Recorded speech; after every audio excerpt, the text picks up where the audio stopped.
It's part of the CMO Huddles and our brand and the penguin thing, because a group of penguins is a huddle, that's a key part of it, is to try to be bold and courageous and lead by example. Yeah. And so as a brand, we try to have fun with the penguin thing. And I thought, how could I go all the way to the edge here and push it as far as possible to inspire the CMOs to think about being a little more courageous at their events? Hey everyone, Chip Rodgers with Inside Partnering, and we are back again, and we are here with the maestro. Penguin in Chief, please. Drew Neisser, yes. Drew Neisser, and we're here at the CMO Huddles, as you can see back behind me, CMO Huddles, SuperHuddle. SuperHuddle. It was fantastic. I'm so glad you came and enjoyed it. It felt like everybody was engaged, and we were huddling in a very harsh environment that is the world that we live in right now, and people seem to walk out inspired, and that brings me joy.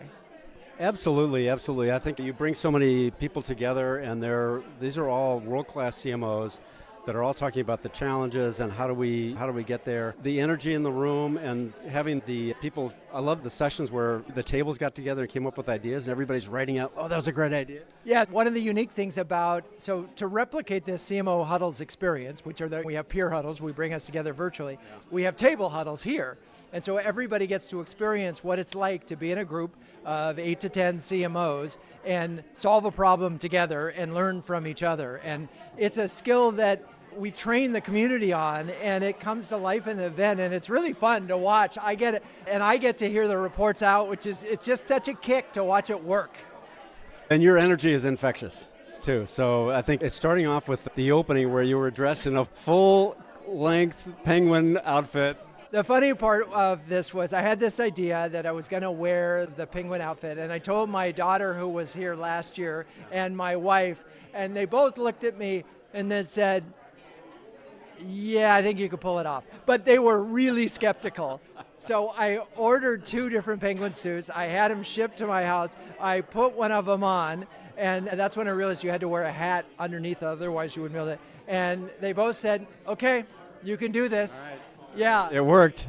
It's part of the CMO Huddles and our brand and the penguin thing, because a group of penguins is a huddle, that's a key part of it, is to try to be bold and courageous and lead by example. Yeah. And so as a brand, we try to have fun with the penguin thing. And I thought, how could I go all the way to the edge here and push it as far as possible to inspire the CMOs to think about being a little more courageous at their events. Yeah. And the motto of CMO Huddles is care, share, and dare, right? Yeah, so it's all dare. Yeah, and I recently share, care, dare each other to flocking awesomeness. And then that's beautiful. And I just wait, it's all coming together. And I so appreciate you because you've been on an advisory board and part of CMO Huddles almost from the beginning. Yeah, it started with the pandemic. It did. It was like everybody's off doing their thing. We need to get together. We did, and I told this story at the event. We started April 1st, 2020 with 18 of us. We met 55 times in a 6-month period. Wow. It was crazy. Yeah. It was really crazy, but we bonded, and they also, all the CMOs who were participants, they said there's a business idea, and they broke it down for me, which I loved. Yeah. So if there was, you just did a recap of all the content, which was phenomenal, but if there was maybe 1 or 2 things that you'd want to convey that came out, because there were so many great ideas. Oh yeah, and I think that's a problem of an event like this, is that you are almost overwhelmed because you hear so many things.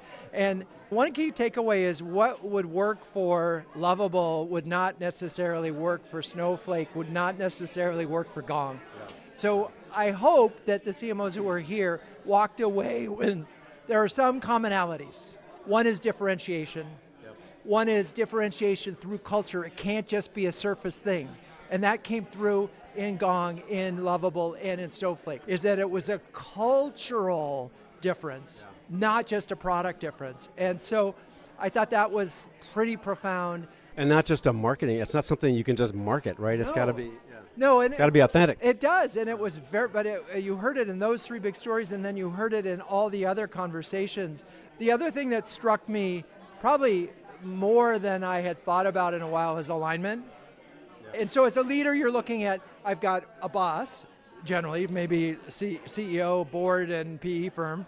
You've got peers, CFO, CRO, so forth, and then you have direct reports. And what I thought was so interesting is today, we had new or at least strategies to think about all three of those things.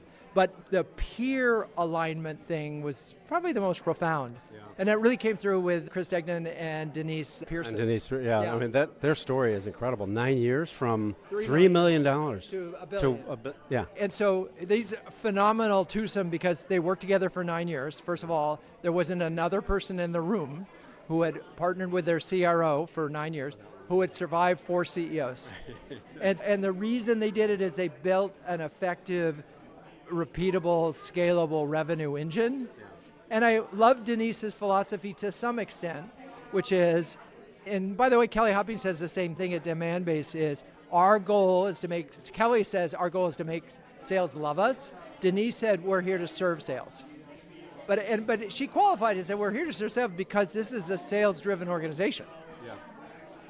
And you have to, again, there is not one size fits all in marketing, and that's why it's so damn hard. That's true. That's right? True. Every story is different, and I think one of the topics that came up in the session that I think that you recapped at the end was best practices are going to be boring. It's like you can't just say, best practices, rip and replace. No. And in fact, so in one of the first table huddle, we talked about AI and AI implementations, and somebody shared this, and I love this, is we run, say, campaign ideas and say, come up with 10 campaign ideas against this strategy. And we put those there and say, okay, that's the obvious stuff. Yeah. We're going to put that over because we're not going to do that. Yeah. So we now know what obvious is. And I love that because now here's the thing. And it still gets your brain going, right? It does. Yeah. But it also, so to be able to look at those things and know that they are, just because it came from GPT, you need judgment. And this is the part that CMOs, you're a leader, you have judgment, you've done this before, you can differentiate between. That's not an idea with a real idea. And sometimes it's easy because the output feels so good to say it's good, and it isn't always. So you need judgment, and I think that as we look at the future of marketing leadership, it's going to be about hiring people with energy who you can build judgment, help them grow judgment if they don't start with it. Yeah. Love that. What a day. Oh my God, it's been so much fun. I have to admit, I'm running on a little bit of Vapors, yes, at this point. My martini is waiting for me, Chip. Yeah, see, I'm already calling you Skip. Well, Drew, I just have to say congratulations, and it's been an amazing journey, and not only on the event, but just on the whole bringing together CMO Huddles and the success of the community of CMOs that really care about each other and want to help each other. I really appreciate it, and you've been part of that and so helpful along the way, and I think it's your partner mentality, Chip. It could be. So I appreciate that and appreciate you and you joining us today. So thank you. Terrific. Thank you, Drew, and thank you all for joining another episode, and we will see you again next time. And have a flocking awesome day. Flocking awesome. Thanks, everybody. Bye.